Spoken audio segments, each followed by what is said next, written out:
দিন ও ধর্মের মহিমা সমুন্নত রাখতেন। প্রয়োজন রক্ত সাগর পাড়ি দিব, দেশ রক্ষা করার জন্য জীবনের সর্বস্ব উদ্ধার করে দিব। যদি ইসলাম এবং আল্লাহ রাসূলের ইজ্জত, খতম নবুয়তের চেয়ার, আল্লাহ এবং দেশ রক্ষার জন্য যদি রক্ত দেওয়ার জন্য, জীবন দেওয়ার জন্য হেফাজত ইসলাম বাংলাদেশের আমির আল্লামা মুহিবুল্লাহ বাবুনগরী আহ্বান করেন, আল্লাহ এবং তার রাসূলের ইজ্জত রক্ষা করার জন্য, দেশের স্বাধীনতা রক্ষা করার জন্য একবার দুইবার নয়, লক্ষবার আমরা রক্ত দেওয়ার জন্য, জীবন দেওয়ার জন্য শাপলা চত্বরে যেতে রাজি আছি, শাপলা চত্বরে যেতে রাজি আছি।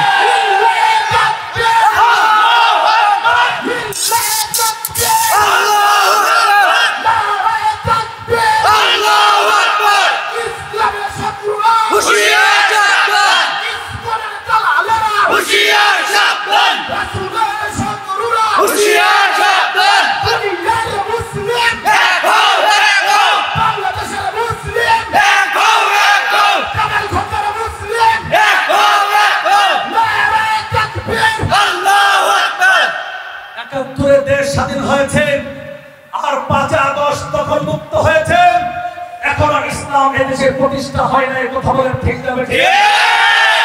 তেমন এক বিপ্লব হবে, এই বিপ্লবের মাধ্যমে, দেশ স্বাধীনের মাধ্যমে, দখল মুক্তির মাধ্যমে এই দেশের স্বাধীনতার 53 বছরের কোন শাসক আজ পর্যন্ত আল্লাহ এবং রাসূলের ইজ্জতের, নিরাপত্তার রক্ষা কবচ করতে পারে নাই। কথা বলেন ঠিক না বেঠিক? আগামীতে এমন এক বিপ্লব হবেন, যে বিপ্লবের নেতৃত্ব দিবেন বাংলাদেশ খেলাফত মজলিস, যে বিপ্লবের নেতৃত্ব দিবেন ইসলামী আন্দোলন বাংলাদেশ, যে বিপ্লবের নেতৃত্ব দিবেন বাংলাদেশ জামাতে ইসলাম, আর সিপাহ সালার হিসেবে নেতৃত্ব দিবে শাইখুল হাদিস আল্লামা মাহমুদুল হক। কথা বলো ঠিক না? মুহতারাম হাজিরিন, সেই বিপ্লবের পরে এই দেশে আল্লাহ এবং রাসূলের নিরাপত্তার রক্ষা কবচ হবে। সেই বিপ্লবের পরে সংবিধান থেকে সার্বভৌমত্বের মালিক জনগণ বাদ যাবে। যে বিপ্লবের পরে 56,000 বর্গমাইল লাল সবুজের বাংলাদেশে সংবিধান হবে মহাপবিত্র এই গ্রন্থ আল কোরআন। কথা বলো ঠিক না বেঠিক? নারায়ে তাকবীর!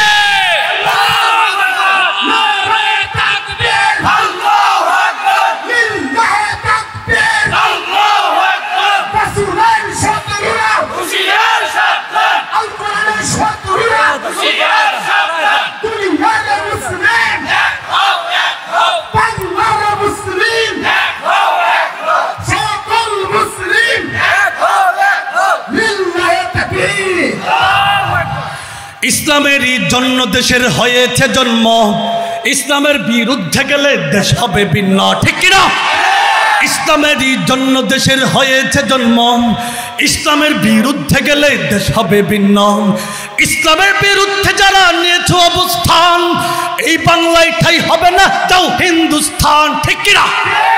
চলো চলো সামনে চলো, বজ্রকণ্ঠে আওয়াজ তোলো, সবাই মিলে একই তালে দাও না স্লোগান, নারায়ে তাকবীর, নারায়ে তাকবীর।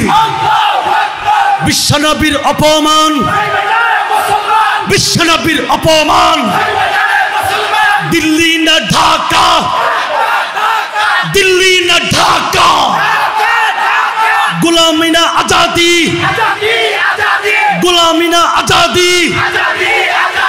বিশ্বনবীর অপমান, কুরআন সুন্নাহর আলো। মুসলমানের এই দেশেতে নাস্তিকদের ঠাঁই নাই, নাস্তিকদের পক্ষে যারা তাদের কোনো রক্ষা নাই। ঠিক কিনা? এই দেশেতে থাকতে হলে কোরআন মানতে হবে, কোরআন না মানলে তারা বিতাড়িত হবে। ঠিক কিনা? চলো চলো সামনে চলো, বজ্রকণ্ঠে আওয়াজ তোলো, সবাই মিলে একই তালে দাও না স্লোগান, নারায়ে তাকবীর, নারায়ে তাকবীর। দিল্লি না ঢাকা, দিল্লি না ঢাকা, গোলামি না আজাদি, সবই সাবিলুনা সাবিলুনা আল জিহাদ আল জিহাদ আল জিহাদ আল জিহাদ সাবিলুনা সাবিলুনা নারায়ে তাকবীর আল্লাহু আকবার বিশ্বনবীর অপমান বিশ্বনবীর অপমান নারায়ে তাকবীর আল্লাহু আকবার রাসূলুল্লাহ সাল্লাল্লাহু আলাইহি সাল্লাম মানব সভ্যতার অহংকার রাসূলুল্লাহ সাল্লাল্লাহু আলাইহি সাল্লামের কাছে গোটা মানব জাতির ঋণ তিনি পৃথিবীকে একটি উন্নত সমৃদ্ধ আলোকিত সমাজ উপহার দিয়েছেন কিন্তু দুঃখজনক হলেও সত্য যে মানব জাতির প্রতি এত বড় অনুগ্রহশীল এই মহামানবের প্রতি এক শ্রেণীর অমানুষ পাপিষ্ঠ নরধম প্রায় অবমাননাকর মন্তব্য করে নিজেদের হীন মানসিকতার জানান দেয় রাসূলুল্লাহ সাল্লাল্লাহু আলাইহি সাল্লামের অতুলনীয় পবিত্র চরিত্রে কালেমা লেপনের প্রচেষ্টা চালায় এতে করে স্বাভাবিকভাবে রাসূল প্রেমিক মুসলিম উম্মাহ হৃদয়ে রক্তক্ষরণ ঘরে কথা বলেন ঠিক না ঠিক প্রতিবাদে সমুদ্র হিমাচল কেঁপে ওঠেন অনেক সময় সাম্প্রদায়িক দাঙ্গা বেঁধে যায় ফলে বিপর্যয় আর বিশৃঙ্খলার আগুনে সমাজ পুরে সরকার হয়ে যায় কথা বলেন ঠিক না ঠিক স্বাধীনতার 53 বছরে 10 থেকে 12 জন শাসক গত হয়েছেন আমরা বলেছিলাম নাস্তিক আর মুরতাদদের সর্বোচ্চ শাস্তি হবে মৃত্যুদণ্ড কোন শাসক মুসলিম উম্মাহর কথা কর্ণপাত করে নাই আর যদি নাস্তিক আর মুরতাদদের সর্বোচ্চ শাস্তির বিধান মৃত্যুদণ্ড থাকতো তাহলে এই দেশে ডজনে ডজনে নাস্তিক আর মুরতাদদের জন্ম হতো না কথা বলেন ঠিক না ঠিক এই দেশে দাউদ হাজারী নামক কুলাঙ্গার যখন আল্লাহ এবং তার রাসূলকে গালিগালাজ করেছিল উলামায়ে উম্মত যখন ফুঁসে উঠেছিল দাবি করেছিল সর্বোচ্চ শাস্তি মৃত্যুদণ্ড হবে শাসক আমাদের কথা কর্ণপাত করে নাই মুসলমান যদি আজ কুলাঙ্গার দাউদ হাজারীর বিচার হতো কুলাঙ্গার সালমান রুশদির জন্ম বাংলার জমিনে হতো না সালমান রুশদির বিচার হলে কুলাঙ্গার ডক্টর আহমদ শরীফের জন্ম বাংলার জমিনে হতো না ডক্টর আহমদ শরীফের বিচার হলে কুলাঙ্গার হুমায়ুন আজাদের জন্ম বাংলার জমিনে হতো না হুমায়ুন আজাদের বিচার হলে কুলাঙ্গার তসলিমা নাসরিনের জন্ম বাংলার জমিনে হতো না তসলিমা নাসরিনের বিচার হলে কুলাঙ্গার ফরিদা রহমানের জন্ম বাংলার জমিনে হতো না ফরিদা রহমানের বিচার হলে কুলাঙ্গার শ্যাম বাসিলার জন্ম বাংলার জমিনে হতো না শ্যাম বাসিলার বিচার হলে কুলাঙ্গার শ্যামল কান্দির জন্ম বাংলার জমিনে হতো না শ্যামল কান্দির বিচার হলে কবি শামসুর রহমানের জন্ম বাংলার জমিনে হতো না কবি শামসুর রহমানের বিচার হলে কুলাঙ্গার কবির চৌধুরীর জন্ম বাংলার জমিনে হতো না কুলাঙ্গার কবির চৌধুরীর বিচার হলে হাসানুল হক এনন রাশেদ খান মেনন মুরকিচুরা শাহরিয়া কবিরের জন্ম বাংলার জমিনে হতো না মুরকিচুরা শাহরিয়া কবিরের বিচার হলে কুলাঙ্গার ইমরান এইদ সরকার লতিফ সিদ্দিকী কুলাঙ্গার আসাদ নূরের জন্ম বাংলার জমিনে হতো না কুলাঙ্গার আসাদ নূরের বিচার হলে কুলাঙ্গার শ্যাম বাসিলার বিচার জন্ম বাংলার জমিনে হতো না এটাকে বলা হয় অনলি অন ডুস কমপ্লিট ফরফুর ডিলেট এক নাস্তিককে ফাঁসির কাস্তে ঝুলিয়ে শত নাস্তিককে শেষ করার বিধান আল্লাহ পাক রব্বুল আলামিন ইসলামে বাতলে দিয়েছেন মুসলমান পরিষ্কার ভাষায় বলতে চাই আল্লাহ এবং তার রাসূলকে নিয়ে কটূক্তি করবেন গালিগালাজ করবেন জীবন থাকবে কি থাকবে না পরোয়া করব না খুদার কসম নাস্তিকার মুরতাদদেরকে সাথীবে রাসূলদেরকে আল্লাহ এবং তার রাসূলের দুশমনদেরকে শাহজালালের পুণ্যভূমিতে থাকতে দেওয়া হবে না থাকতে দেওয়া হবে না ঠিক কিনা বলো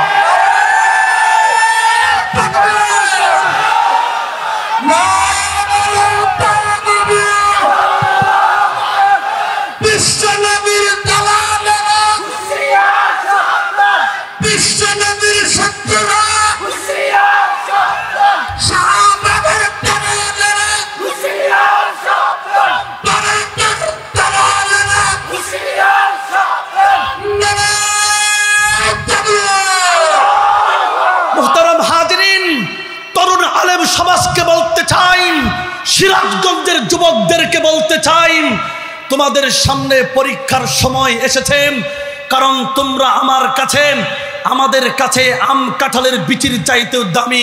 কথা বলো ঠিক না বেঠিক?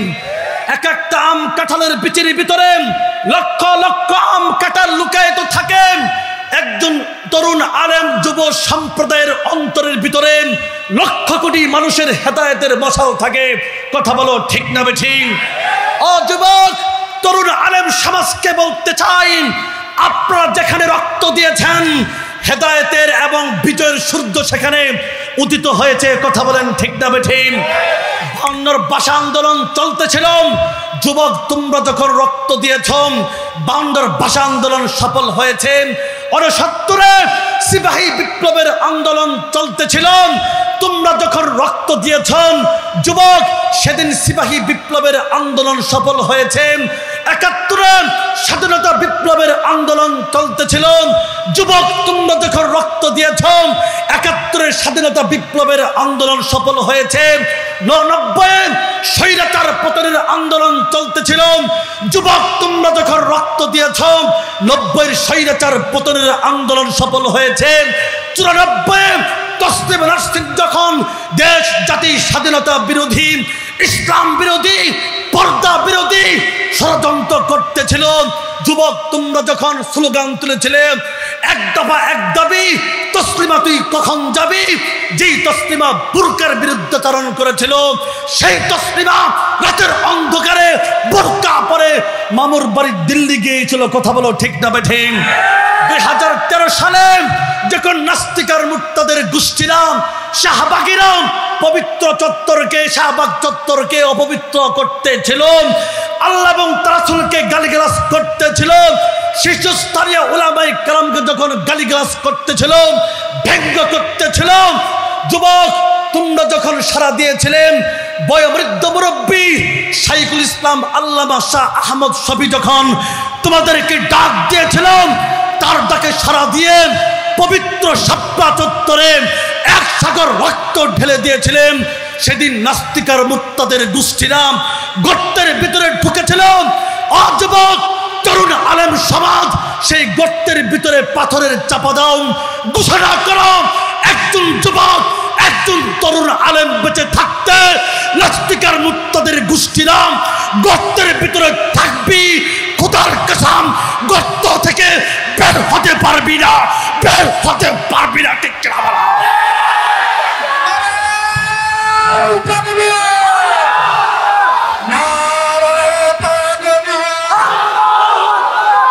ইসলামের শত্রুরা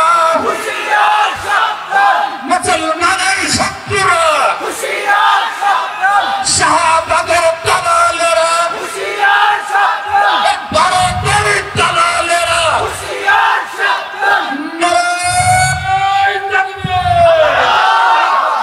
আর ওই কুলাঙ্গার ইস্কন এবং ভারতের কিছু হিন্দু সম্প্রদায় তোমার আমার বাংলাদেশকে মুসলমানদের দ্বারা রোহিঙ্গা মনে করে। কথা বলো ঠিক না বেঠিক? আমার দেশে খেয়ে আমার দেশের বাতাস বহন করেন, আমার ভাইকে আদালত চত্বরে নির্মমভাবে শহীদ করেন। মুহতারাম হাজিরিন, ইস্কনকে বলতে চাই এদেশে ইসলাম কচুরি পাড়ার নেই বেশে আসেনি। কথা বলেন ঠিক না বেঠিক? ওলামায়ে কেরাম তারিকুল ইসলাম শাহ নুজিবাদী দেখুন, সুদূর আটলান্টিক মহাসাগরের পূর্ব পার্শ্বে মদিনাতুল আসিফ থেকে দেখুন উকবা ইবনে নাফের কবর সেখানে পড়ে আছে। সুদূর চীনে গিয়ে দেখুন উসম বিন আব্বাসের কবর সেখানে পড়ে আছে। সুদূর জর্দানকে দেখুন জাফরে তৈয়ার আব্দুল্লাহ বিন রাওয়াহার কবর সেখানে পড়ে আছেন। সুদূর তুরস্কের রাজধানী ইস্তাম্বুলে গিয়ে দেখো আবু আইয়ুব আনসারীর কবর সেখানে পড়ে আছেন। সুদূর মিশরকে দেখো আমর বিন আসের কবর সেখানে পড়ে আছেন। সুদূর ইরাকে গিয়ে দেখো আব্বাস রাদিয়াল্লাহু তাআলা আনহুর কবর সেখানে পড়ে আছেন। সুদূর কুফাতে গিয়ে দেখো হযরত আলীর কবর সেখানে পড়ে আছেন। সুদূর দামেস্কে গিয়ে দেখো হযরত বেলালের কবর সেখানে পড়ে আছেন। সুদূর আরব সাগরের পারে মাকামে ঈসা গিয়ে দেখো আবু আব্দুল্লাহর কবর সেখানে পড়ে আছে। সুদূর ময়দানে উহুদে গিয়ে দেখো আমর ইবনে জুবুর কবর সেখানে পড়ে আছে। সুদূর সুবালিয়া থেকে দেখো ফদল ইবনে আব্বাসের কবর সেখানে পড়ে আছে। হাজারো ব্যক্তির কবর, লাখো লাখো মানুষের পবিত্র রক্তের উপর ভর করে ইসলাম আমাদের দেশে পৌঁছেছে। কথা বলো ঠিক না বেঠিক? ইসকনকে পরিষ্কার ভাষায় বলতে চাই, ধর্ম নিয়ে বাড়াবাড়ি বন্ধ করতে হবে। সোনার বাংলাদেশে বাস করতে হলে সংবিধান মানতে হবে। আর যদি না মানতে পারো, পরিষ্কার ভাষায় বলতে চাই, আমার বোন ফেলানিকে যেমন কাটার তারে ফেলে নির্মমভাবে শহীদ করা হয়েছে, ঠিক তেমনি ভাবে এক একটা ইসকনের সদস্যদেরকে ধরা হবে, নাস্তিকার মুরতাদদেরকে ধরা হবে, শাহজালালের পুণ্যভূমিতে জিন্দা দাফন করা হবে, জিন্দা দাফন করা হবে। ঠিক না বলো?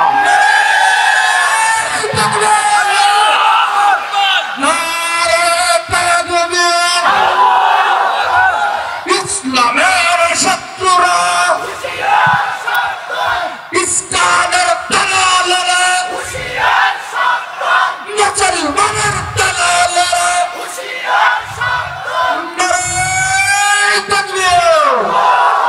আর ভারতের গুজরাটের কসাই মুদি আর মমতাকে বলতে চাই, এই দেশ নাস্তিকার মুরতাদদের দেশ নয়। কথা বলেন ঠিক না বেঠিক? এই দেশ আব্রাহাম লিঙ্কনের নয়, কার্ল মার্কসের নয়, লেনিনের নয়, বাসতিকের নয়, গুজরাটের কসাই মুদি জো বাইডেন ট্রাম্প তাদের নয়। কথা বলো ঠিক না বেঠিক? এদেশ মোহাম্মদ বিন কাসেমের দেশ, সুলতান সালাউদ্দিন আইয়ুবের দেশ, সুলতান মাহমুদ গজনবীর দেশ, শাহজালালের দেশ, শাহপরানের দেশ, ইমামউদ্দিন বাঙ্গালীর দেশ, ফখরুল ইসলাম ফখে বাঙ্গাল তাজুল ইসলামের দেশ, শাইখুল ইসলাম শাইখুল হাদিস আল্লাহ মামুনুল হকদের দেশ। কথা বলো ঠিক না বেঠিক? রক্ত যদি চাও, শাপলা চত্বরে রক্ত দিয়েছি, নাসিরনগরে রক্ত দিয়েছি, বুলাতে রক্ত দিয়েছি, পঞ্চগড়ে রক্ত দিয়েছি।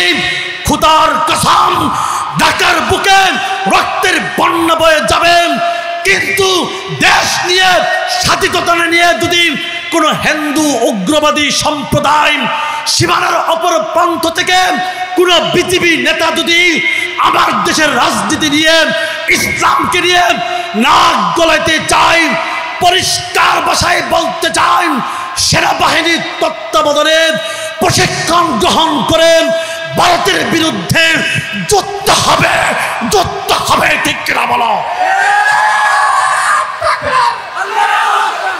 ইসলামের শত্রুরা,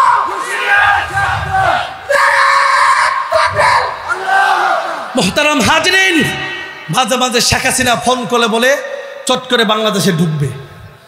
কথা বলেন ঠিক না বেঠিক? আমরা বলে আপা আসেন, একবার পার গুতা খায়া মুদির কুলে গিয়ে পড়ছেন, বাসর গিয়ে পড়ছেন, এবার আপনাকে এমন কিক দেওয়া হবে, এবার মুদির পকেটে গিয়ে পড়বেন। কথা বলো ঠিক না বেঠিক? আমাদের কি হুমকি দেয়, বাংলাদেশ স্বাধীন করবে, বাংলাদেশ শান্তি বাহিনী পাঠাবে।